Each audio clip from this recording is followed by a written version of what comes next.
All right. Good afternoon, early evening, peoples. We are done with the trading day on 6/4. It is morning here in Asia. I've had my cup of coffee.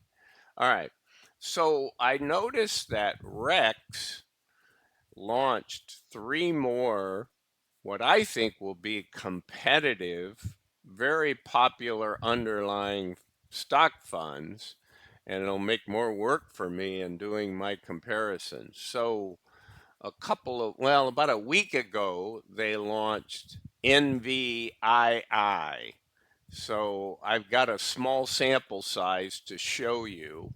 And then yesterday, they started trading on a Tesla, TSII, a Coinbase is the underlying, COII, and MicroStrategy, MSII. That'll get a lot of eyes because you've got Misty and a lot of other people launching that.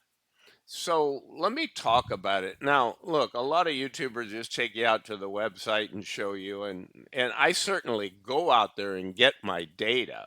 I don't make it up, but I find it just boring doing it that way. I'd rather talk to you about what they're saying and what that really means. So let's dive into that.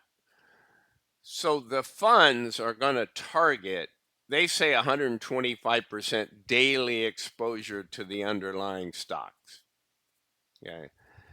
Assume that swaps because in order to sort of get leverage, that's the easiest way to do it. If you do a synthetic, you're 100% long. And then the second thing that they're doing that I think Roundhill is doing, Roundhill clearly is targeting like 120%. So the other thing before we get into the call options, I wanted to point out that they say different things in their prospectus, what I mean by different. And I thought it was a very clarifying point. They said the actual leverage may land closer. Oops, got a little extra key. May land closer to 1.05x to 1.5x. A bit of a truth serum there. Um, because that's why even Defiance on MST talks about 150% to 200%, which is 1.5x to 2x. And I see a little variability when I do the daily. So I'm going to do something for you guys here after this.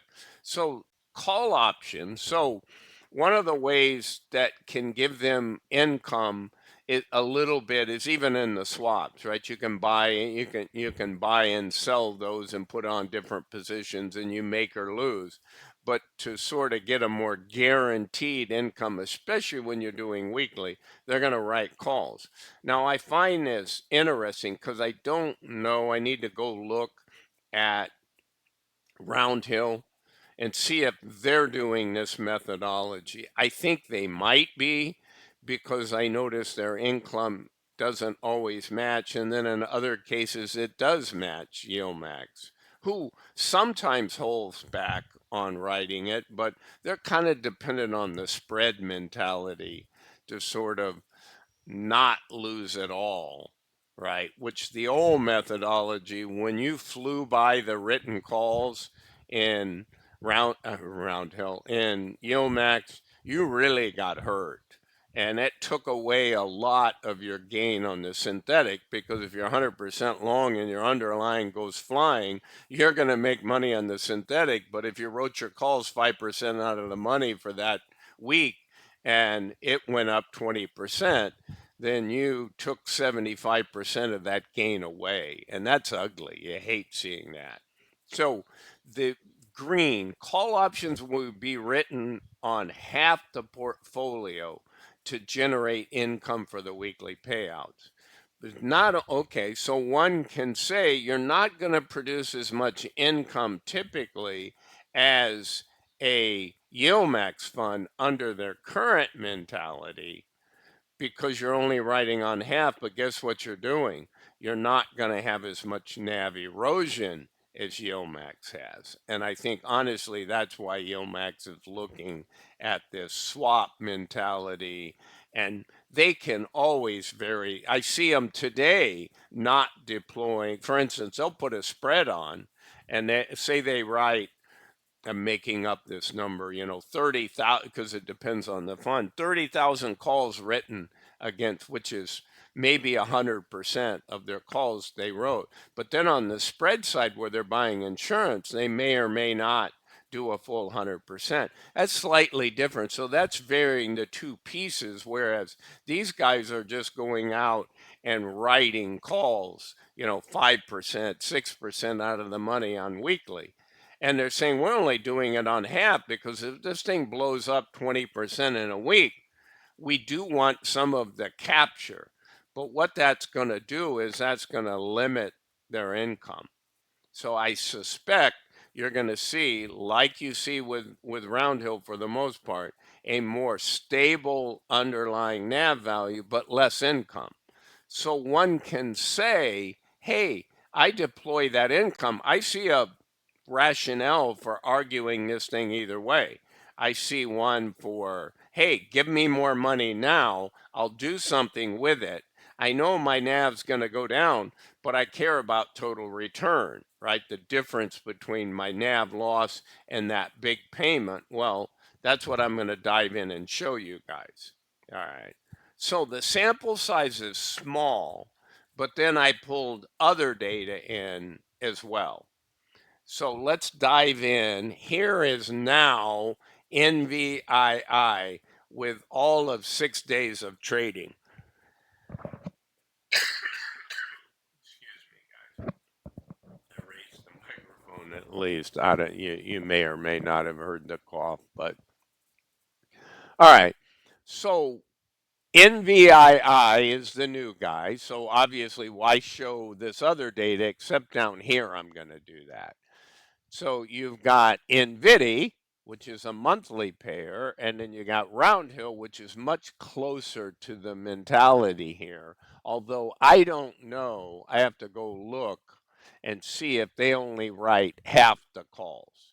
I do know that their leverage is 120% on their 5 single stocks, right? I'm not talking about the indexes now. Don't confuse XDTE, QDTE, and that stuff. I'm just talking about their single stocks. PLTW, COIW, and so forth. And then obviously we want the underlying because you have to have a base to see if your leverage and your ability is beating that. All right.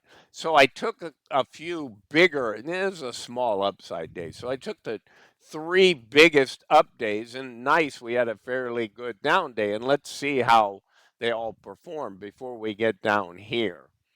So on a 2.8 move in NVIDIA, and remember, NVIDIA had some earnings that impacted some of this, but that's beside the point. The move's the move. So what did NVDW, which is saying it's doing 120? Now, I did see something when I went out to Yahoo Finance to get a historical data, and I typed in NV, you have to use the old 3-letter symbol, right? NVW. But for most quotes, you have to use NVDW. So I made a note of that in another video. That impacted Tesla, the TSW, and the NVW. So make sure you wonder what happened there, that you're using the 4-digit ones, guys. All right. And I'm sure on their website they've changed them. So what I've got here, let me get back on my thought train and finishing this up. So 2.0, and then by the way, when you have a X dividend involved, right, I always put it in here because that changes the outcome. So let's go to the 2.8. So you got 2.8 in the underlying NVIDIA, and then you have 3.48 and the new, well, it is newer, and just Roundhill's NVDW. So nice, right? I mean, That's probably 140 or something. But what I was going to say is in that Yahoo, I saw something on NVW that said it was 1.75, but then I've seen other literature. So I'm going to recheck. Do they vary it by fund? My sense was they're doing the same leverage, but maybe they're doing a varying because they can do that with the swap. So 2.8, 3.48. We go over to NVIDIA, which doesn't have that leverage, but had a nice 3.37 up. I'll take that. And then look over here. This is implying that maybe they did something more. Very interesting, though. Maybe they got the 150 and these guys really are. But on that particular day, they beat them. But again, one day doesn't make it true. And a 5-day sample size gives you indications, but isn't. That's why I went down and did some of the stuff down below. But I'm not going to have NVII in that. But you get to see this over 3 months or 3.5 months. All right. So, and then I wanted to show you multiple funds because sometimes the round hill wins, like NVW, I made it green, and sometimes the Yilmax fund wins in total return. All right, guys. So 167. Oh, NVW DW only went up 101. Why? Can't even keep up? It's supposed to be using leverage? Yeah, because it paid out a dividend, right? It paid out 30.5 cents. It declared it, and then it was that day is the day that it was ex dividend, so it subtracted it. All right, 167, 168. That's good, NVIDIA, as long as you're doing what the underlying is doing. Now, what happens on their methodology at Yieldmax, if this goes up 10, or really 5, 8, 10, you typically don't get all of that, but you get a percentage of it. The spreads will see to that. So what did we do over here? We did 191. Now I could add the dividend back in and see what that 30, it's not that important. Okay. So this leverage is showing up over here. Let's see a down day. That leverage should hurt you potentially. Minus 292. NVDW minus 348. Misty, nice, which is what you'd expect on the down days. The yield max NAV, it retains 90 to 95%. Of that daily. Where it happens in the big days is when it gets hurt. And why does it not go down a full 100% typically? Because it's getting a little bit on, it's going to win those weekly calls. So you have a little bit of income, and that keeps it from, doing 100% of the downside. But who cares if the underlying goes down 80% and you only go down 70, 75 of the 80? That's still pretty ugly, guys. You're not going to win, and your total return is going to be negative. And a lot of you saw that on Tesla. Okay. And so they did a 278. Interesting, right? So that's good downside management. I'm not sure why this one was 3, 4, right? Let's go back to another upside. 3.25. What did we get over here in NVW? Okay, outsize 391. You expect that. It's supposed to be leverage. Look at this. Nice job, NVIDIA. 379. And you actually beat the leverage over here. That's why they're not perfect, all right? So you got to have a bigger sample size to make up your decisions. And honestly, so here I took these. I can't take, okay, I could show a lot of NVIDIA over multiple, year plus, probably got 16, 17 months of existence. And NVIDIA, obviously, a lot longer. But I can just go back to keep it in the same launch period because the launch period matters. I can't just go take any 3 months of NVIDIA and compare it because it has to be around the same time where the market is bullish or bearish on NVIDIA during that stretch. All right. So we had a 21.49 price. We had a four. So we take the prices of everybody at this time, and it's kind of a beatdown. You know, Nvidia is only up 1.93 over this last 3.5 months that Roundhill launched these weekly pairs. And you see that Nvidia, what did it erode? 25.36. What did I say about these weekly NAVs where they're using swaps and writing the covered calls, that they don't erode as much, but they don't pay the same. We'll get to that. So you got a 2-for-1 here, right? You got a twofer, that their loss or gain, and then that's over 106 day calendar days. And look here, now this is going to change. This is interesting because I got 4 full monthly payments in this for Nvidia, and then on the weekly they're always paying right every week, so I'm right up to date with them. And what'll happen is I'll have 1 or 2 more before the 3rd week, of June, where we get another payment here. So it is fair, but that looks like they're outpaying them, but they're not. They're outpaying them monetarily. You collected that, but look what you had to pay to get that. You had to pay $49.89, and you only had to pay $21.49. So when you look at your percentage, they're 2-to-1 in their decline, but they're over 2-to-1 and how much they pay out. So that's why we say it's up to you. So when I look at total return, that's close enough, almost 11% loss and a 12% loss, but I'm still going to give the win over here to Roundhill. And you had 0, right? Because you don't have, well, total return, actually, that's wrong, guys. I need to fix that. What is my percentage? I made money over here. I got a 1.93, so I'm not going to fix the addition. I'm just going to type it in here. It goes back to you almost always outperform in the underlying. I copied these from another place, and then the cell references, I had to fix everything. That's what happened.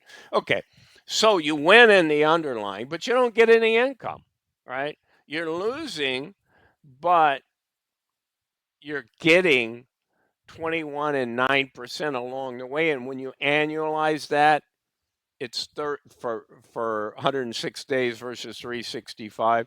You get a 75% dividend annualized and a 33. So some people say, I'd rather have the money along the way, more money along the way for spending less money, is my point. When they're close, if one of these was 40% positive and another was 20% negative, I'd say no way. Okay. And then here's an example. So up here, this one wins. Here's TSW and Tsla, right? So they all went down. It's been ugly lately for Tesla. And then they popped and then they went back down, right? So pretty much everybody is down. Even Tesla is down. Okay. And the only reason that Tesla isn't down as much as Tesla is because it's collecting income along the way. And TSW didn't manage itself that well.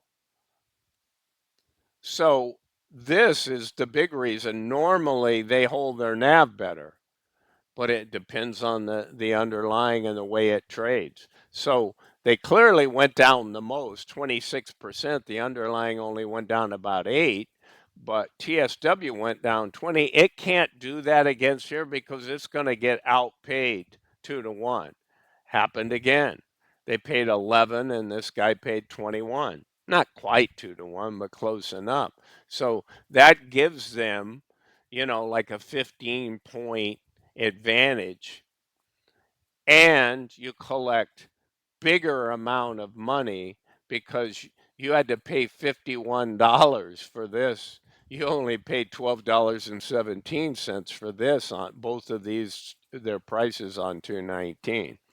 All right, guys, so that's what I got for you. It didn't answer everything with the sample size up here, but obviously, when I start doing the round hills to the yield maxes on every time they pay weekly, I'll include these Rex funds. So there'll be 4 Rex funds.